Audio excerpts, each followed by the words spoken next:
we are presenting your story, Lucy, a true friend। इस कहानी की शुरुआत में हमें फॉरेस्ट ऑफिसर्स के एक ट्रक को दिखाया जाता है। इस ट्रक में कई सारे चीते होते हैं जिन्हें शिकारियों से बचाने के लिए एक दूसरी जगह पर शिफ्ट किया जा रहा है। यहाँ रात का समय हो चुका है, इसलिए ये सब काफ़ी चौकन्ने हैं। थोड़े ही समय बाद इनके सामने एक टनल का रास्ता आता है जिसमें बहुत अंधेरा है। ये सब उस टनल में एंट्री कर जाते हैं। इनका ट्रक जैसे ही टनल से बाहर आने वाला होता है, वैसे ही इनके ट्रक का टायर पंचर हो जाता है। इनका ऑफिसर ट्रक से बाहर आकर देखता है। उसे लगता है जैसे कोई उसके पीछे है। वो पीछे मुड़कर देखता है, जहां उसे गन लिए हुए दो लोग दिखाई देते हैं। दरअसल ये स्मगलर्स होते हैं जो इस ट्रक के बारे में पहले से जानते थे। वो उस ऑफिसर को अपने कब्जे में ले लेते हैं, जिस कारण से बाकी सोल्जर्स को भी उनके सामने सरेंडर करना पड़ता है। ये स्मगलर्स यहाँ से हथियार और ट्रक लेकर निकल जाते हैं, लेकिन ऑफिसर के पास यहाँ एक और गन भी होती है जिससे वो ट्रक पर फायर करना शुरू कर देता है। ऑफिसर की चलाई हुई गोलियाँ ट्रक के पिछले हिस्से में लग जाती हैं, जिससे ट्रक का दरवाज़ा खुल जाता है।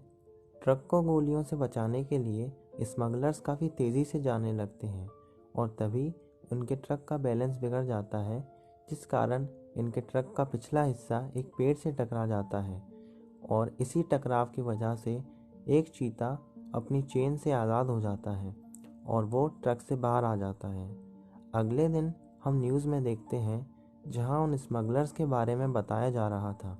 दरअसल उस चीते के भाग जाने के बाद वो ट्रक तेज़ स्पीड के कारण एक नदी में जा गिरता है, जहां उन दोनों स्मगलर्स की मृत्यु हो जाती है।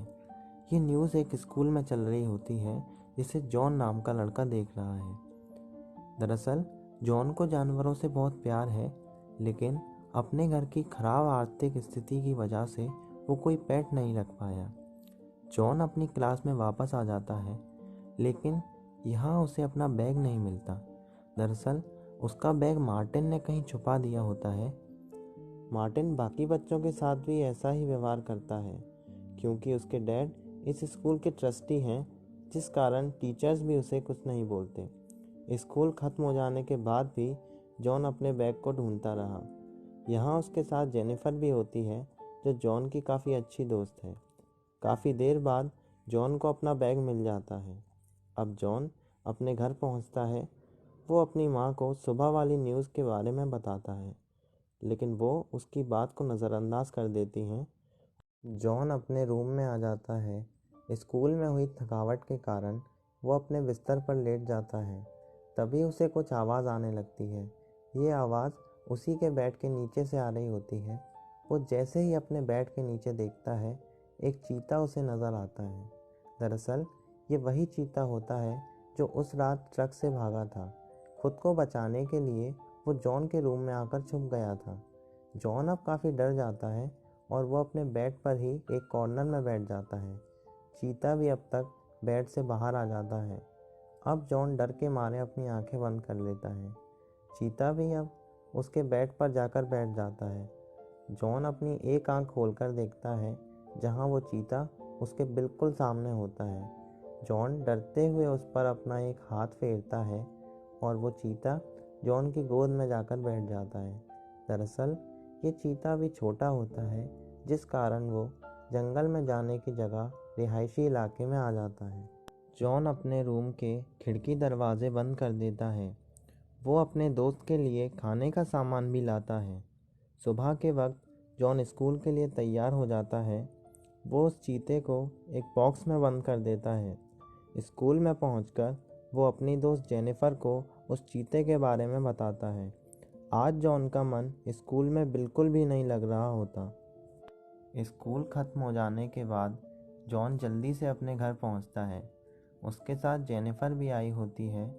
यहाँ जेनिफर जॉन से उस चीते का नाम पूछती है, लेकिन जॉन ने अभी तक उसका कोई नाम नहीं रखा होता, इसलिए वो थोड़ी देर चुप रहता है। जॉन उसका नाम लूसी बताता है। रात के समय जॉन लूसी के लिए खाने का सामान लाता है। इतने में ही लूसी को उस रूम में एक चूहा नज़र आता है।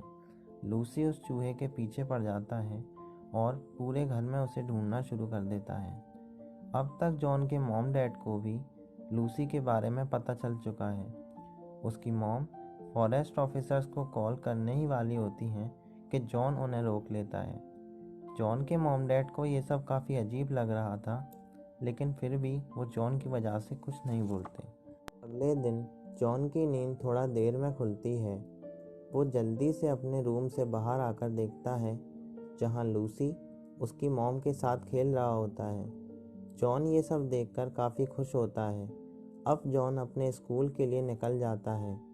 आज वो स्कूल में काफ़ी अच्छा फील कर रहा है क्योंकि उसे लूसी को बॉक्स में बंद नहीं करना पड़ा। लंच टाइम में मार्टिन जॉन का टिफ़िन गिरा देता है। जॉन गुस्से में आकर मार्टिन को एक पंच मारता है, लेकिन मार्टिन के साथ उसके और दोस्त भी होते हैं। वो सब मिलकर जॉन को मारने लगते हैं। इतने में ही वहाँ लूसी आ जाता है। वो मार्टिन को अपने पंजों से घायल कर देता है। अब लूसी जॉन को उठाता है। उसने बाकी दोस्तों का भी यही हाल किया होता है। यहाँ जॉन लूसी को लेकर अपने घर पहुँच जाता है। जॉन की मॉम उसकी हालत देखकर डर जाती हैं। उन्हें लगता है कि उसका ये हाल लूसी ने किया है, पर जॉन उन्हें सब सच बता देता है। शाम के वक्त जॉन लूसी के साथ बैठा होता है, तभी उसके मॉम डैड वहाँ आते हैं। वो जॉन से लूसी को जंगल में छोड़ने की बात कहते हैं। उन्हें लगता है जॉन उनकी बात नहीं मानेगा, लेकिन जॉन पहली बार में हाँ कर देता है, क्योंकि वो भी इस बात को समझ चुका है कि ये जगह लूसी के लिए बिल्कुल भी सेफ नहीं है। अब कैसे जॉन और उसके डैड लूसी को जंगल तक पहुंचाने के सफ़र में आगे बढ़ते हैं और इस सफ़र में उन्हें किन मुश्किलों का सामना करना पड़ता है, ये सब हम जानेंगे इस कहानी के सेकंड पार्ट में। Thank you.